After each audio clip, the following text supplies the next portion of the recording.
আমারে দিয়া আর টিয়া পয়সা জমানো সম্ভব না। না, কারণ আমি চাই একরকম, আমার মনটাই কয় আরেক রকম। যখনই কয়টা টিয়া জমাই, মনটাই কয় তোর তো খিদা লাগছে, খাইতি না? টেডি রাখছো কীর্তি পয়েন্ট খেলা। আমি খেলাই, আমি যদি 10টা টিয়া জমাই 20টার খিদা লাগে, তখন আর মাথা মুথা কাম করে না, আমি মগায় সব খেয়ালে। আমার যত টাকা পয়সা ছিল সব আমি একবার খেলেছি। আমি এখন গরিব না, আমি গরিব শেষ। চিন্তা ভাবনা করে যেহেতু খরচ করি নাই, তার মানে এখন চিন্তা করেও লাভ নাই।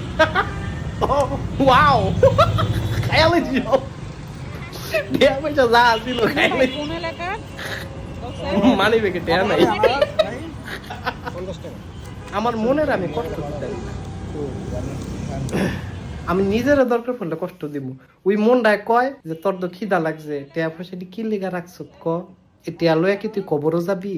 আল্লাহ টিয়া দিছে খরচ করে লা, খাইয়া না যাবি। টিয়া দিয়ে কি হইব? ভবিষ্যতের কথা কম।